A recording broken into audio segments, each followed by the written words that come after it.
identity I've crisis. never found something more shocking than this quarterback league. LeBron James is the best player in basketball. That's a terrible situation. A crisis on their hands. Playoff chokers. In NBA history.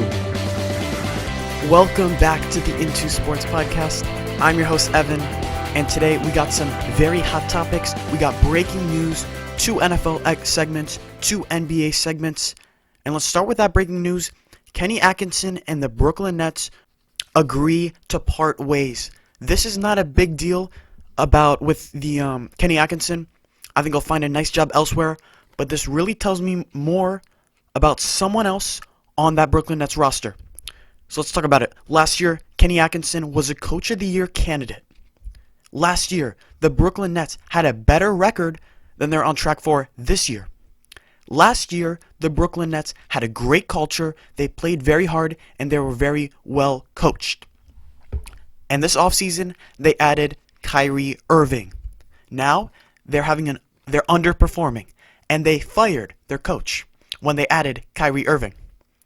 When Kyrie Irving left Boston, Jason Tatum flourished, Jaylen Brown flourishes, the team is better, there's no reports of locker room friction, and the Boston Celtics are legit NBA title contenders. In the past, Kyrie Irving has had friction with LeBron James, the best player in the league. He's had friction with Brad Stevens, the best young coach in the league. He's had friction with Kenny Atkinson, the reason he was fired. And he was a very good coach, Kenny Atkinson. When Kyrie Irving has been out, the Nets have had a better win percentage. Immediately, Kyrie Irving goes out, injury, Karis LeVert instantly explodes. 2 years ago in Boston, Kyrie Irving was out for the playoffs. And that was when Tatum's initial breakout happened. So to wrap it up, Kyrie Irving is a phenomenal talent. Great ball handler, great finisher. He can shoot it pretty well from all spots on the floor. Phenomenal talent. But he is not a leader, and his teams haven't won as much as his talent would dictate they should. So Kyrie is much better as a 2 when he played with LeBron in Cleveland, won a championship as the 2, and next season, with Kevin Durant returning from the Achilles injury, he should be the number 2 guy. But as a number 1, it hasn't worked out. Cleveland didn't work out. Boston didn't work out. So far, Brooklyn hasn't worked out. The team is well under 500. He's missed a lot of games due to injury, which has been a common reoccurrence throughout his career. And this Kenny Atkinson firing, essentially, tells me a lot about Kyrie Irving and the Brooklyn Nets. So we'll talk about Zion in a few minutes. But first, let's talk about Tom Brady, a free agent, really for the first time in his career, hitting the open market. But there's only one reason that a team would want to sign him. He's 42 years old. He's coming off of his worst season, and he can't move at all. He has no pocket mobility, and we've seen younger quarterbacks, Kyler Murray, Lamar Jackson, these guys like to run around, they scramble, they move in the pocket. Doesn't move, isn't very accurate, and also, he increases the expectations for coaches.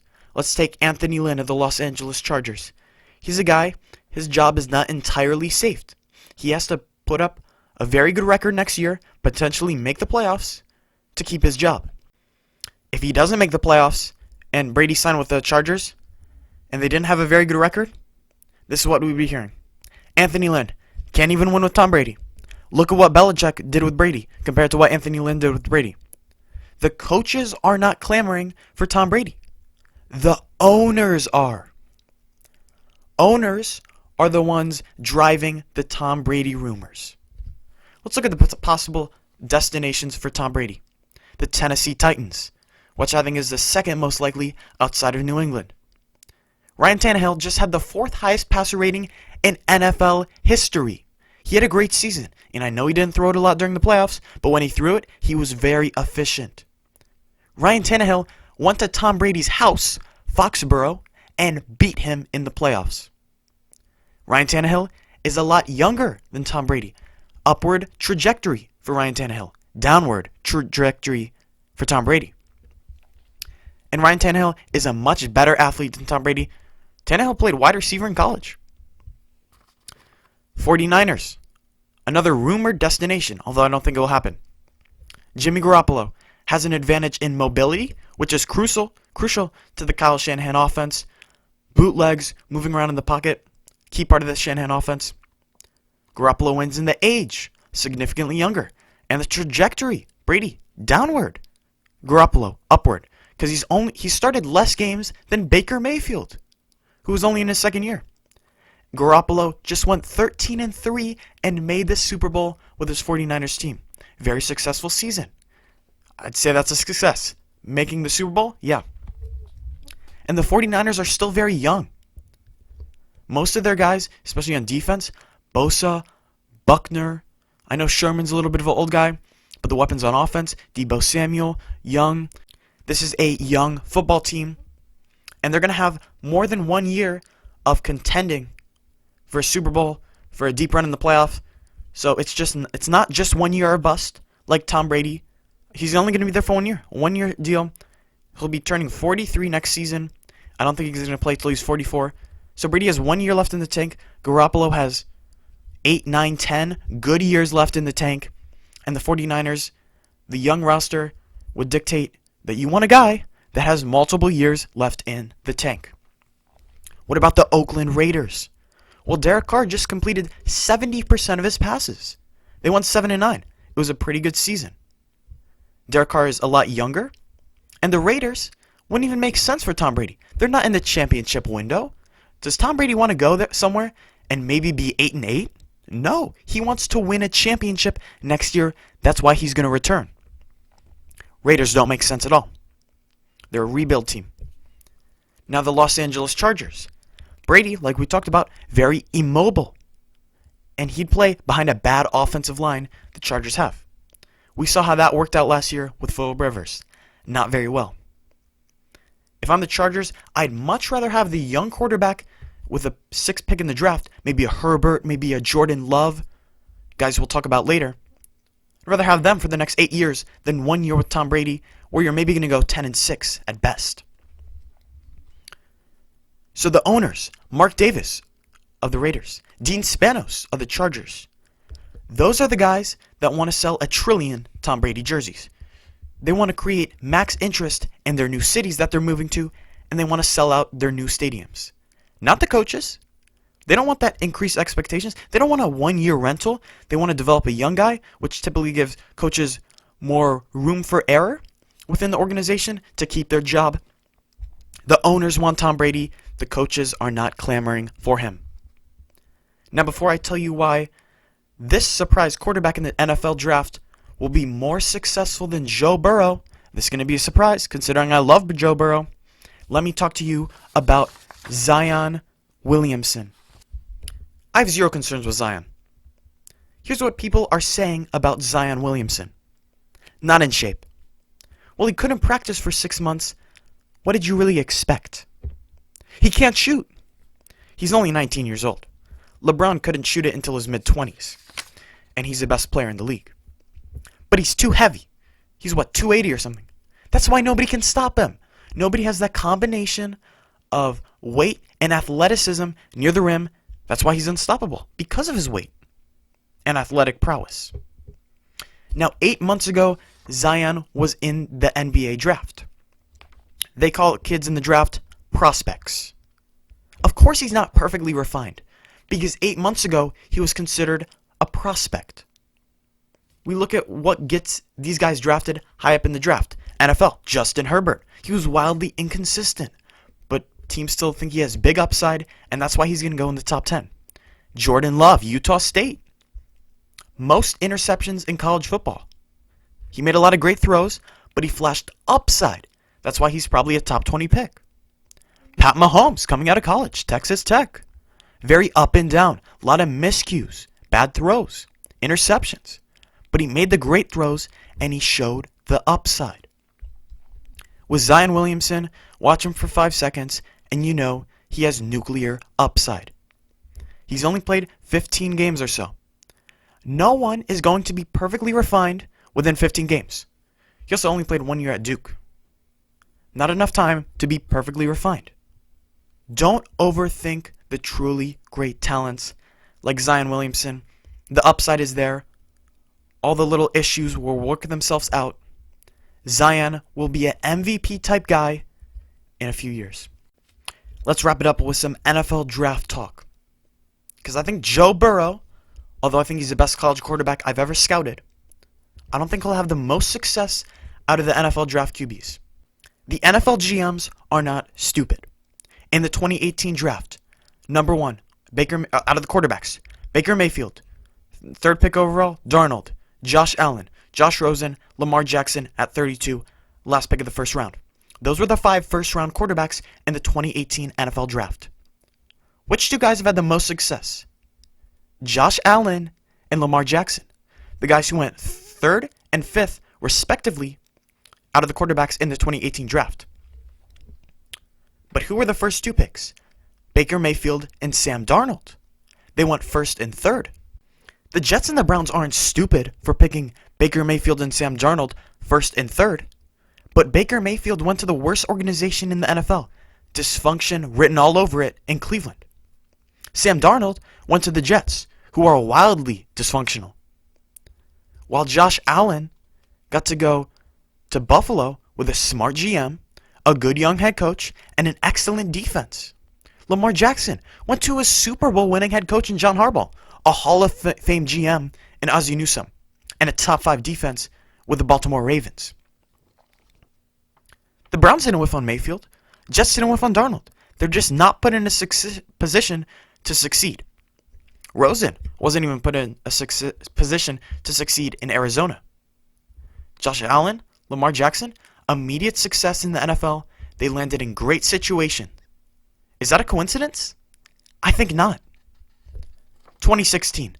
First pick in the draft, Jared Goff. Went 0-7 that year. 5 touchdowns, 7 interceptions. Labeled a bust. Understandably so. But 2017, new head coach, Sean McVay, new culture, better defense, getting weapons, 11-4 with a 100 passer rating. That's a big difference in 1 year. You know what changed? The defense, added guys defensively, gave him more weapons offensively, and a new head coach, new culture. That's what changed. 0-7 to 11-4. 5 touchdowns, 7 picks to 100 passer rating.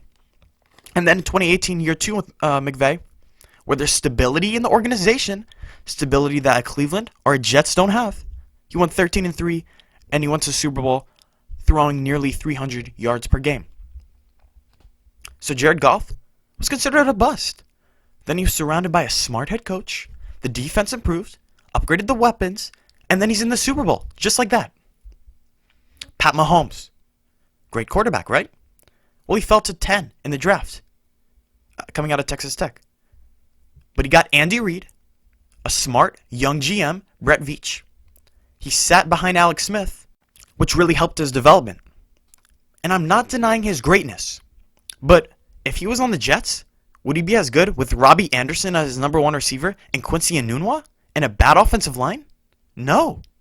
Would he be as good in Cleveland behind a terrible offensive line? Poor coaching? No. Instead of getting to throw to Jarvis Landry, he gets to throw to Tyreek Hill. Instead of throwing to Robbie Anderson, he gets to throw to Travis Kelce. Instead of running around to save his life, he gets a great Chiefs offensive line. Instead of being coached by Freddie Kitchens, Hugh Jackson, or Adam Gase, who, when Ryan Tannehill leaves him, instantly better. Kenyon Drake leaves him, instantly better. Devontae Parker leaves him, instantly better. He gets to be coached by Andy Reid, one of the greatest offensive minds in NFL history. One of the greatest groomers of quarterback in NFL history. Now, what will Joe Burrow inherit in Cincinnati? An unproven, underqualified head coach in Zach Taylor. An awful offensive line. A garbage defense. And I mean garbage. It's really bad. An owner who is scrutinized for not even caring about winning. An organization that hasn't won a playoff game since 1991. Now, Jordan Love, who I think will have more success than Joe Burrow, he might go to Indianapolis at pick 13 with the best GM in the league, Chris Ballard, with a great offensive-minded head coach, with one of the best offensive lines in the league, and nice young talent around him. Or maybe Tampa Bay, pick 14. Bruce Arians, who's great with quarterbacks. The best wide receiving core in the league, Chris Godwin, Mike Evans. and very functional ownership.